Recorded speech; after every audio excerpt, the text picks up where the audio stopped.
পারে মন।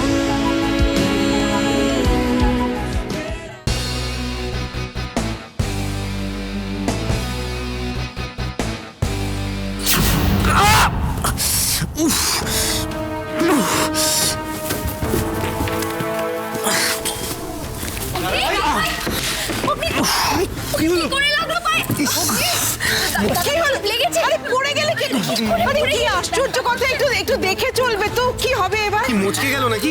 মুচকে গেছে। বড় তুমি একটু দেখে শুনে চলতে পারো না, এখন কি হবে? আমি দেখছি। এই দেখি কোনখানটা লাগলো, দেখি।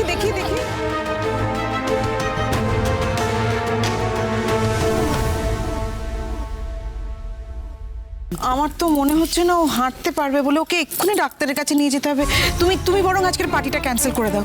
এখন? আরে সবাই আসতে শুরু করেছে, ইলেভেন তাহলে আমি পার্টি ক্যান্সেল করবো কি করে? মম, না, পার্টি ক্যান্সেল করার দরকার নেই। তোমরা সবাই মধ্যে এনজয় করো, আমি ঘরের মধ্যে শুয়ে থাকবো। আরে না, এটা কি কথা? এবার না অগ্নি, শুয়ে থাকলে হবে নাকি? এদিকে পার্টি হবে আর তুমি শুয়ে থাকবে, তুমি থাকবে না, ইম্পসিবল। হ্যাঁ, কিন্তু আমার তো মনে হচ্ছে যে অগ্নি আর দাঁড়াতেই পারবে না। তাহলে হ্যাঁ, ও দাঁড়াতে না পারলে কি হবে? পার্টিতে তো থাকতে পারবে। মানে আমি বুঝতে পারছি না, এইভাবে এই অবস্থা সেটা কি করে সম্ভব তুলসী? সম্ভব মা, আমি ব্যবস্থা করছি, দাঁড়ান। আরে ওই তো বৌদি ভাই চলে এসছে। এই যে অগ্নি, এসো, এই হুইল চেয়ারটায় বসো, ওঠো। একটু ধরে নাও।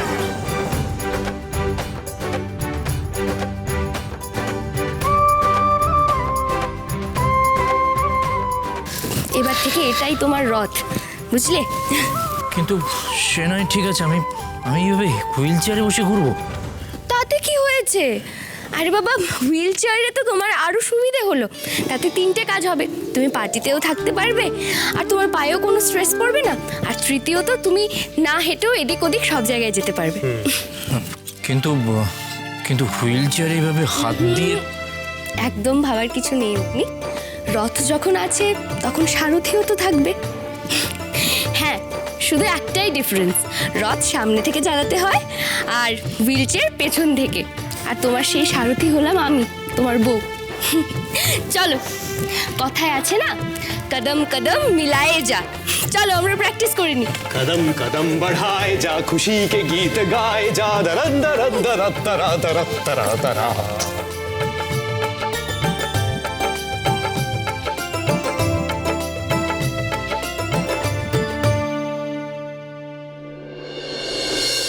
আচ্ছা, আপনাদের যেরকম বলছি আপনারা সেরকমই করুন, ওকে? স্ন্যাক্সগুলো এদিকে রেখে দেবেন, আর ডিনারের জন্য যা যা প্রিপারেশন বলেছিলাম সব হয়েছে তো? বাহ, খুব ভালো। তাহলে আপনারা এখন আর দাঁড়িয়ে থাকবেন না, যান ওয়েলকাম ড্রিঙ্কগুলো তৈরি করে ফেলুন। হ্যাঁ তুলসী শোনো। অগ্নি, আমি একবার ওই দিককে ঘুরে আসি, তারপরে তোমার কথা শুনছি। হ্যাঁ, তুলসী, তুমি একবার শ্যামলীদি। তুলসীর সব কিছুর জন্য সময় আছে, শুধু আমার জন্য সময় নেই ওর। বাহ, এই অল্প সময়ের মধ্যে তুলসী দারুণ ব্যবস্থা করে ফেলেছে দেখছি। হ্যাঁ, কি পড়বা?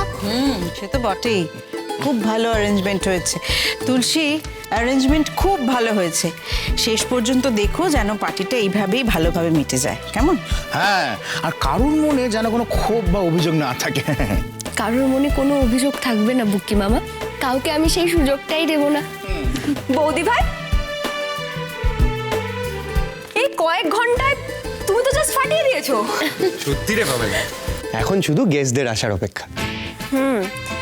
বলছি গেস্টদের নাকি স্পেশাল কোনো গেস্ট? ওহো, গেস্টের কথা শুনে মনে পড়ে গেল, তুলসী, অর্জুনকে তুমি ইনভাইট করেছো তো? হ্যাঁ বাবা, আমি নিজে ওনাকে পার্সোনালি কল করে ইনভাইট করেছি, তাও আমি না হয় আরেকবার ওনাকে ফোন করে নিচ্ছি। তুলসী শোনো, আমি বলছিলাম কি, অগ্নি, আমি একবার ফোনটা করে আসি, তারপর কথা বলছি।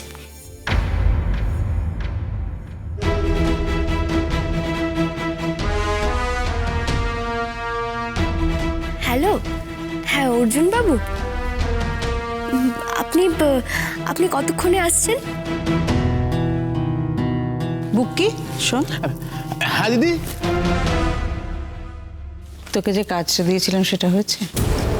আচ্ছা দিদি, তুই আমাকে কাজ দিলে আমি সেটা ফেলে রাখি বলতো? হ্যাঁ, সব ব্যবস্থা হয়ে গেছে। দি ভাই, গেস্ট কামিং। সে আসুন আসুন আসুন, ওয়েলকাম ওয়েলকাম, মোস্ট ওয়েলকাম।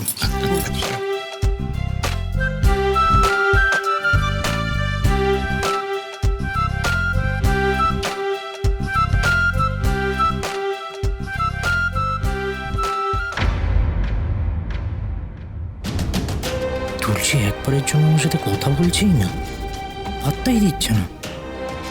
এই নাকি ও আমাকে ভালোবাসে।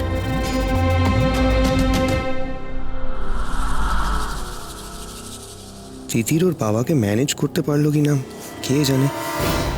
ও আসতে পারবে তো? অরূপ চ্যাটার্জি আর রত্না চ্যাটার্জি। আসুন sir, welcome. Thank you. Welcome. Surajit Banerjee and Soumi Banerjee. Yes sir, আসুন, আপনার ভিতরে আসুন, ওয়েলকাম। এক্সকিউজ মি স্যার, এক মিনিট, আপনার নামটা কাইন্ডলি একটু বলবেন? গেস্ট লিস্টটা চেক করতে হবে। কিচ্ছু চেক করতে হবে না, এটা আমার মেয়ের শ্বশুর বাড়ি। আর মন্ত্রীমশাই আমার মেয়ের শ্বশুর, উনি আমাদের নিজে ফোন করে ইনভাইট করেছে, তাই তো এলাম। তা হলেও স্যার, আমাকে তো আমার ডিউটি পালন করতে হবে, আসলে সিকিউরিটির ব্যাপার তো। কি মুশকিল, কি কথা বলে বিজয়া? আর এখন মেয়ের শ্বশুর বাড়ি যাওয়ার জন্য স্কুলে ওই নাম ডাকার খাতায় যেরকম ডাকে প্রেজেন্ট প্লিজ করতে হবে নাকি? বাবা ঠিক আছে, আসলে জিজুর উপর অ্যাটাক হয়েছিল তো, তাই হয়তো বেশি করে সিকিউরিটি গার্ড আনা হয়েছে। উনি হলেন প্রতাপ বিশ্বাস, বিজয়া বিশ্বাস, আর আমি তিতির বিশ্বাস।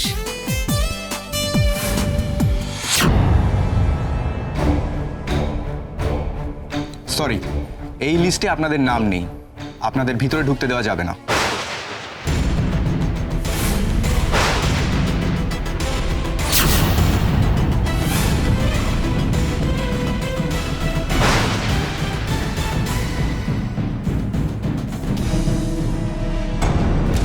কি লিস্টে নাম নেই? তা কি করে হয়? সবার নাম আছে আর বিশ্বাস পরিবারের নাম নেই? আপনি ভালো করে চেক করুন তো।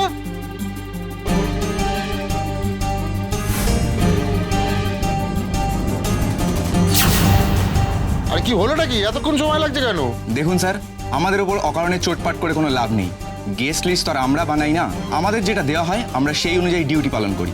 আপনাদের নাম লিস্টে নেই তো আমি কি করতে পারি? শুনুন, আপনি কি করতে পারেন না সেটা জানার আমার কোনো দরকার নেই। মন্ত্রীমশাই নিজে ফোন করে আমাদের ইনভাইট করেছিল বলে এসেছি। আপনি কোন সাহসে ভিতরে যাওয়ার থেকে আমাদের আটকাচ্ছেন? হ্যাঁ, আচ্ছা একটু শান্ত হ। শান্ত হবো মানেটা কি? হ্যাঁ, এই জন্য আমি আসতে চাই না। আমি যদি জানতাম এইখানে সেরকম অপমানিত হবো, তাহলে আমার জুতো এদিকে আসতো না। এই যে দাদা, শুনুন তো, তখন থেকে দাঁড়িয়ে চিৎকার করছেন। এই যে বেয়াদব, তার সাথে এরকম ভাবে কথা বলছে, জানেন আমি কে? জানি না আপনি কে, তবে বেশ বুঝতে পারছি বিন বুলাই মেহমান। এই রায়বর্মন বাড়িতে ঢোকার ফিকির খুঁজছেন। সরে দাঁড়ান। Subrata Dutta and family. হ্যাঁ স্যার, আসুন, ওয়েলকাম। এসো। বলছি কি, এখানে দাঁড়িয়ে এইভাবে ভিড় করবেন না, অন্য গেস্টদের ঢুকতে অসুবিধা হচ্ছে। সেই থেকে আমি দেখে যাচ্ছি আমার উপর চোটপাট করা হচ্ছে। থামুন তো, জানা আছে কোথাকারকে, বড়লোক বাড়িতে ভিখিরির মতো খেতে চলে আসছেন, আবার বড় বড় কথা। যান এখান থেকে, মন্দিরের সামনে গিয়ে বসুন, ওখানে গিয়ে কিছু পেয়ে যাবেন, এখানে নয়। শুনুন, এদের একদম ভেতরে অ্যালাউ করবেন না। সোসাইটির অনেক মান্যগণ্য মানুষ আজ ঋষিকেশ বাবুর বাড়িতে থাকবে, এরা কিন্তু চুরি করার ধান্দা থাকবে, খুব সাবধান। হলো তো? শান্তি হলো তো তোমাদের? আমি বলেছিলাম না আসবো না? মন্ত্রীমশাই কি দরকার ছিল বলো তো এইভাবে ডেকে নিয়ে এসে অপমান করা? এবার যেই ডাকুক না কেন, আমি আর এবারই মুখ হব না। আচ্ছা, এইভাবে মাথা গরম করলে চলে বলো তো? মেয়ে শ্বশুর বাড়ির সামনে এভাবে চিৎকার চেঁচামেচি করলে ভালো দেখায় বলো? এখন এই কথা বলছো? বিজয়, এত কিছু হয়ে যাওয়ার পর, এত অপমানিত হওয়ার পর তুমি এখানে দাঁড়িয়ে আছো? হ্যাঁ, কথা বাড়াতে তোমার লজ্জা করছে না? আমি এক্ষুনি এখান থেকে চলে যাব। চল। বাবা, আমি বলছি কি, দিদিকে একবার ফোন করি। হ্যাঁ, একবার ফোন করতো তুলসীকে। কোনো লাভ নেই, তোর দিদি এখন এই বাড়ির গোলাম। হ্যাঁ, এবারের লোকেরা ওকে যেরকম নাচাবে, ও কলের পুতুলের মতন সেরকম নাচবে। হ্যাঁ বাবা, এই তো দিদির ফোন রিং হচ্ছে।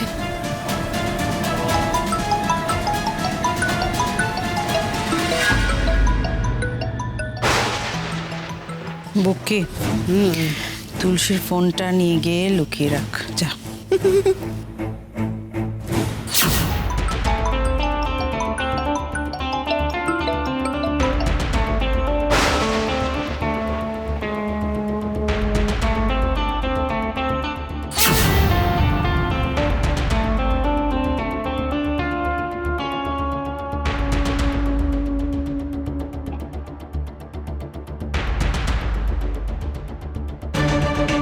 দিদি ওই তিতির ফোন করছিল, কেটে দিয়েছি। আসলে ওই প্রতাপ বিশ্বাসের নাম আমরা লিস্ট থেকে বাদ দিয়ে দিয়েছিলাম না, সেই জন্যই তিতির তুলসীকে ফোন করছিল মনে হয়। ফোন করে আর কোনো লাভ হবে না। তুলসী যতক্ষণে জানতে পারবে ততক্ষণে অলরেডি প্রতাপ বিশ্বাস অপমানিত হয়ে নিজের বাড়ির পথে পা বাড়িয়েছে। একদম ঠিক। কিরে কি হলো?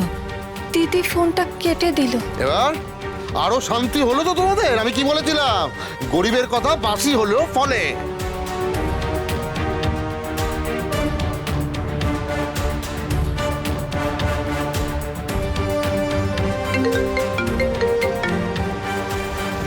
হ্যালো তিতির, হ্যাঁ তোমরা কোথায়? আর কোথায়? তোমাদের বাড়ির গেটে। সিকিউরিটিরা আমাদেরকে ভেতরে ঢুকতে দিচ্ছে না, যা নয় তা বলে অপমান করছে। বলছে গেস্ট লিস্টে আমাদের নামই নেই। মানে দাঁড়াও দাঁড়াও, আমি এক্ষুনি আসছি। এই এটা কি হলো? আমাকে না জিজ্ঞাসা করে তুই কাকে ফোন করলি? বাবা, পার্থিবকে। কোনো দরকার নেই কাউকে ফোন করার। চলো এক্ষুনি চলো এখান থেকে, চলো চলো।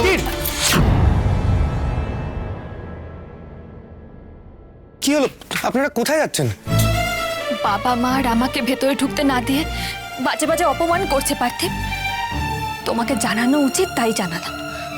আমরা আসছি। এই না না, কোনো প্রশ্নই ওঠে না। এক সেকেন্ড দাঁড়াও আঙ্কেল, আমি তো একটা জিনিস বুঝতেই পারছি না যে কে আপনাদেরকে অপমান করেছে আর কে আপনাদেরকে ঢুকতে দিচ্ছে না। কে কি বলেছে একটু বলুন প্লিজ। না স্যার, মানে আসলে গেস্ট লিস্টে ওনাদের নাম ছিল না তো তাই। ওনাদের গেস্ট লিস্টে নাম ছিল, সেটা হতে পারে? Shut up, just shut up.